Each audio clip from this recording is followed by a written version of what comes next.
Even though I was flipped and bullet at the same time. Hey, Puddin! So, today we're going to be doing a thing where you watch scary stuff. I'll try and get the, I'll try and get the links for you guys so you can watch what I'll be watching and in the description, and then you guys can watch what I react to and then watch me react, or you can watch me react and then watch it, do whatever. It's not like I'm spoiling the video at all. So, anyway,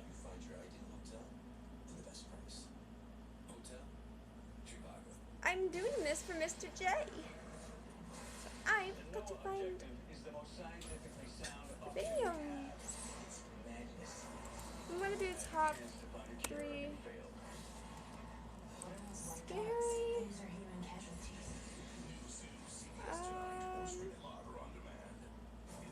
I'm going to do scary stories, and then I'm going to see what they have, and then if they have a cool...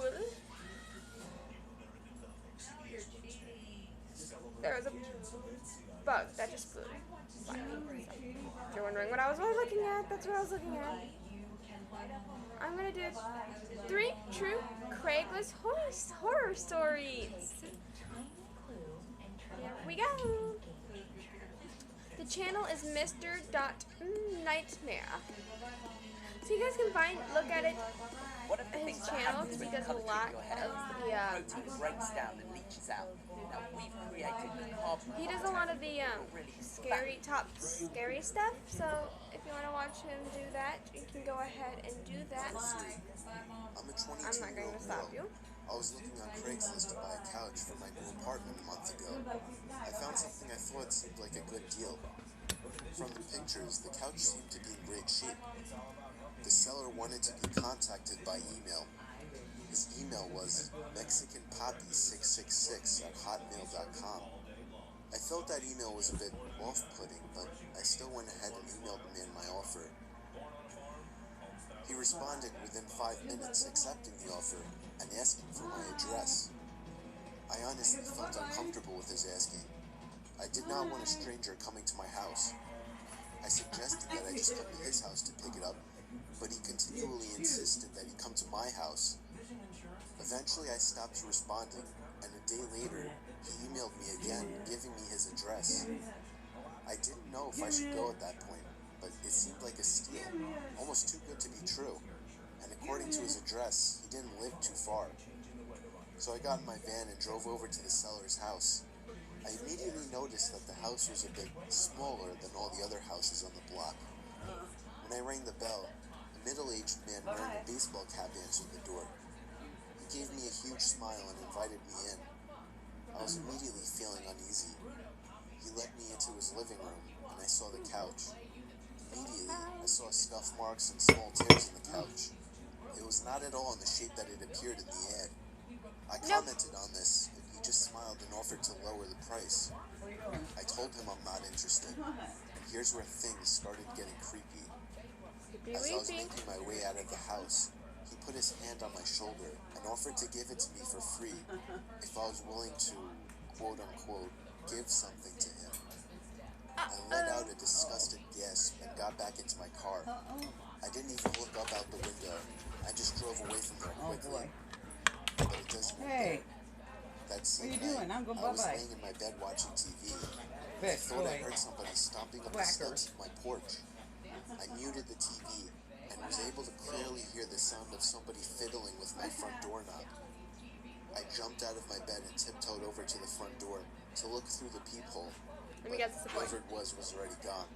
Darn it. And then, I thought I could hear the sound of the gate to the backyard opening and closing. That was when I grabbed the phone and dialed 911. 911. Soon after, I heard the sound of somebody fiddling with the doorknob to the back door of the apartment. I yelled to whoever it was and the police were on their way, and after that, I heard the sound of the gate opening and closing again. They were gone. This was a month ago, and nothing has happened since, but I still can't sleep at night. Of course not. I'm 99% sure it was the man that was selling the couch. He must have followed me home.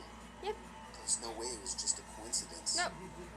I don't plan on using Craigslist anymore, and I'm still It trying to was find a Mr. new J. apartment. JK, it's not Mr. J. I was looking for a car to buy for my son for his 18th birthday. I was searching all the typical car websites, cars.com, eBay Motors. They were all overpriced as expected. Craigslist was the only place to find an actual deal. About a week into my search, I found an '03 Toyota Camry. It had 67,000 miles, no accidents, no damage, and good condition for only $3,500. This seemed like a steal for such a reliable car with such low mileage. The seller lived about 10 miles from me, which was a reasonable drive when looking for a car. I gave him a call to set a time to come check it out. The man sounded normal on the phone. He assured me that there were absolutely no problems with the car. He introduced himself as Bob. I brought along $3,500 in cash, even though I planned on wiggling down the price as much as possible. His name is Bob. I pulled up the dirt road to Bob's property about 15 minutes early. It was a tiny little house with a decent-sized property, maybe because it was a bit far from the nearest neighbors. The garage was open, so I walked over to see if anybody was inside, but except for an unusual amount of car parts, it was empty. The car was nowhere in sight. The only car on the property was an old pickup truck. I went over to the front door to check the house numbers. It was the right address. The doorbell button was missing, so I knocked on the front door. I knocked for exactly 5 minutes before deciding to give the man a call. So I dialed his number, and I heard the sound of a cell phone ringing from inside the house. What is I in was there? extremely confused at this point. Now I knew I had the right house. I didn't understand why, if he was home, why he wasn't answering. I decided I had to take a peek through one of the windows to see if anybody was inside. Peering through the glass, I couldn't really see much as it was pretty dark inside the house. I saw a very old-fashioned dining room set, but across from that, I saw somebody standing at the back door of the house, staring outside. I figured that must have been Bob, so I knocked on the window, but he didn't even move. There was no gate or anything to the backyard. It was just a wide-open yard, since this wasn't a rural area. I simply walked around the house to the backyard. I didn't understand how he couldn't hear me. When I got to the back door, I made a shocking realization. The figure standing by the door was a taxidermied human being. I ran straight back the way I came and back to my car. I looked up one last time before driving off. The blinds to the window I had peeked into had been shut, but I could see two of the blinds bent open. Somebody was at that window watching me. You can probably guess I had the gas pedal to the floor the whole way home. The whole situation still makes no sense. All the car parts, the fact that there was no Toyota Camry, the taxidermied human being, the fact that there was no car there leads me to believe that whoever that man wasn't planning on selling me anything. And that also leads to the disturbing thought that I was very close to becoming a lifeless statue staring out that man's back door. Number 1. I was looking to buy the iPhone 5 about a year ago. I found a guy on Craigslist who was selling his for $200. He claimed it was in mint condition and that he wanted to upgrade to the 5C. I didn't know much about how to go about testing a phone to make sure everything works, so I brought my little brother along who knew a lot more than I did. We met halfway at a Dunkin' Donuts parking lot at like 10 o'clock at night.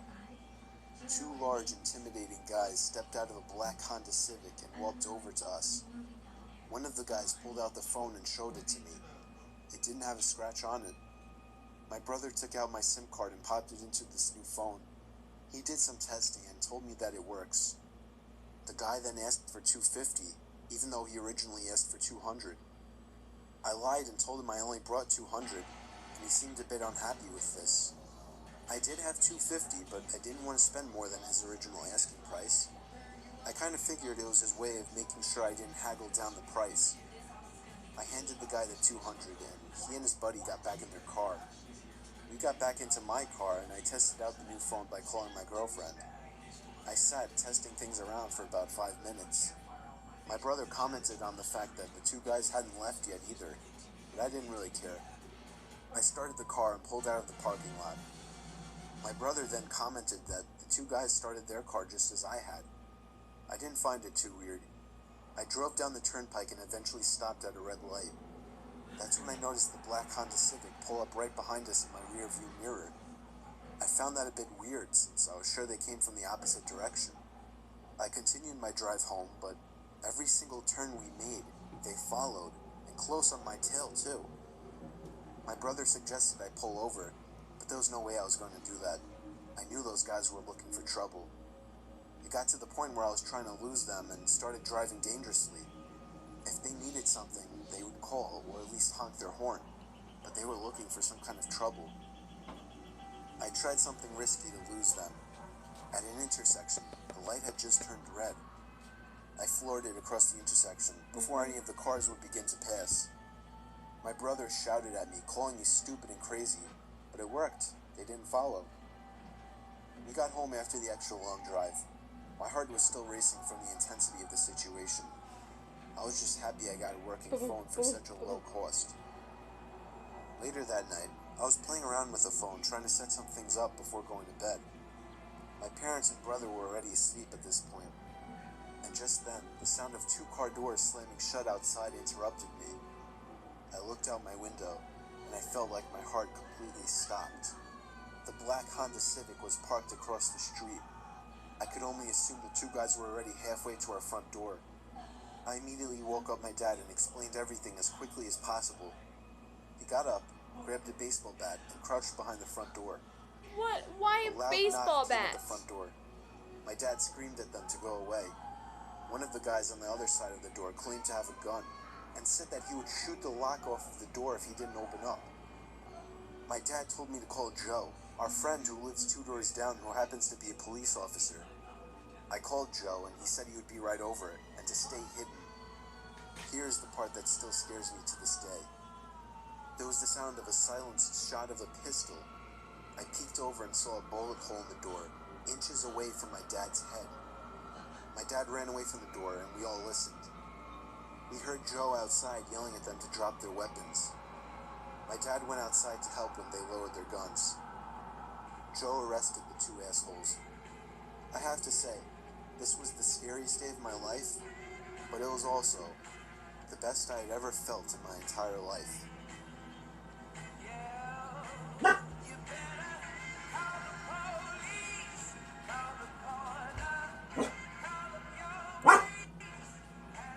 Junebug, stop.